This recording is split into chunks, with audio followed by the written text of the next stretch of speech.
Hello and thanks for watching my video.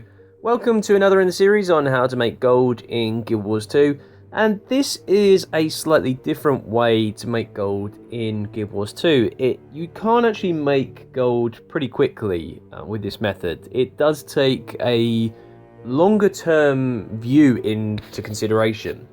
And how do we do this? Well, we use the GEMSTORE. That's right, we are talking about GEMSTORE items today. So what do I mean by GEMSTORE items and how they can make you gold? Well, there are certain items in Guild Wars 2 that allow you to buy things from the GEMSTORE that will give you certain benefits. So if we go through the GEMSTORE here, do any of these give you benefits? Well, yes, they do. Here in the promotion section, it's these bone picks, the harvesting materials. That's what we're going to be looking for.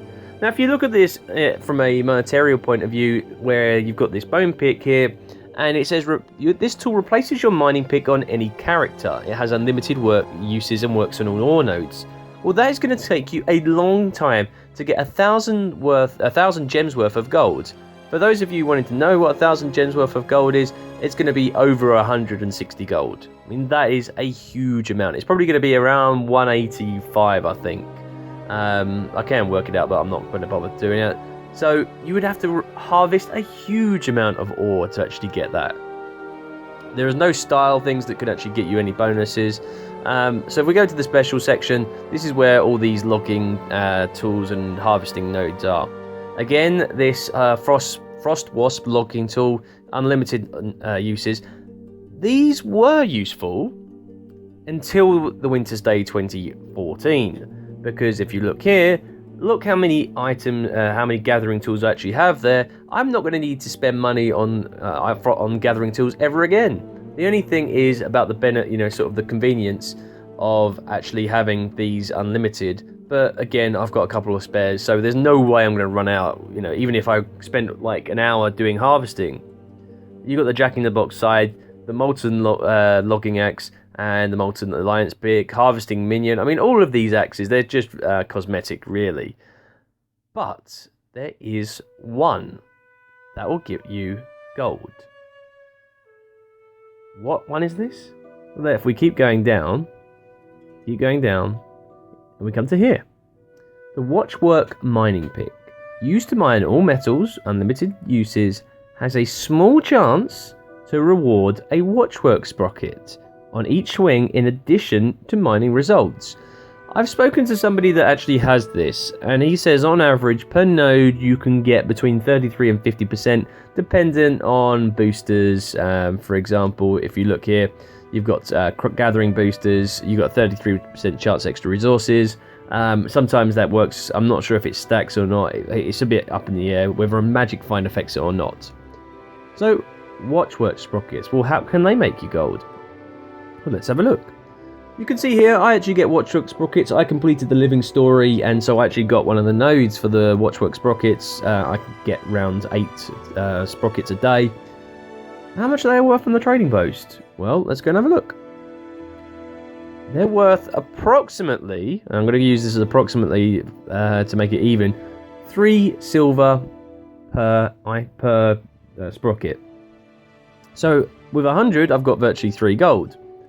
Obviously, I'm not including tax and the trading fee. But if you actually get this harvesting pick to go around and harvest the metals, if you go on like a sort of a node run, particularly if you think, if we come out here, one of the major node points is in Brisbane Wildlands. At this point here, you've got a lot of metals around this particular area. If you harvest all of them, you would no doubt end up with a significant amount of sprockets. Now, obviously, I don't have this, so I'm not going to go and test this. You can use this for yourself, do it for yourself, but it does have a 33 to 50% chance of doing sprockets, of actually getting a sprocket. And the guy who I was talking to, I'm not going to name him, just in case people start giving him abuse. He was giving me some good advice and saying some of the results he'd been having, and in a long-term thing, in a long-term sort of game, how likely are these type of things to actually prove profitable? Those of you who have seen my channel, you know that I have a couple of nodes in my home instance. And if you look here, I actually don't have the basic ore, I don't have the harvesting node, I have the cloth rack, and I have the lumber node. Now, I bought the lumber node over a year ago when it was at a lot lower Gem 2 gold price. So the gold it actually cost was around 80 at the time, 80 gold. And I thought, well, look, I've been playing Guild Wars 2 for 2 years. I'm probably going to play it for another 5 years. It's actually going to be worth my while in the long run. And it actually has. I have now, I think there's another month to go before I actually break even on that. So that's been a year. The cloth rack's been a bit hit and miss because you can get different materials worth different things. You can get cotton and wool and, you know, sort of the cheap cloth material as well. So sometimes that will be good, sometimes that won't. But, you know, these, I'm thinking in the long term will actually be worth their while. And that's what you've got to think about with the harvesting pick as well.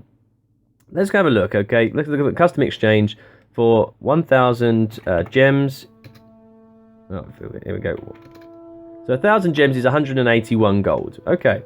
So if we look here, we've got, say they're 3 gold, 3 silver a piece. Okay. So it's 180 gold. Oh, divided by 0.03, which is 3 silver in gold. That means it would take 6,000 of these Watchwork sprockets at current prices. Obviously, fluctuations do occur for you to break even. But okay, well, let's say you manage to get 20 a day. Okay, that's not unreasonable. So 20 a day. So if we divide the 6,000 by 20 a day, that will mean 300 days. Okay, it will take you to actually earn your gold back, which is actually the best return out of anything out there. But obviously this is dependent on you salvaging and going to these materials every day. But one day you might actually go and do 40 lots of nodes and get 40 sprockets. It varies on how much effort you're willing to put in. So for me, the best value item on the trading post, in the gem store, for actually making themselves worth their while, and this is why I say they're making gold, because they actually are. You know, after you've hit the break-even point, every single time you harvest, you're earning gold. So say it does take you 300 days to earn gold. For the next 2 years after that, you're making gold on it.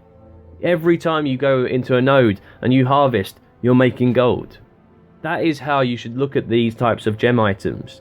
Now, again, they're not instant, these types of items are long-term investments. They're not things that are going to get you gold. You know, they're not like, running a dungeon. This is going to get you a gold in 10 minutes. This is, in a long-term point of view, it can be very, very profitable indeed.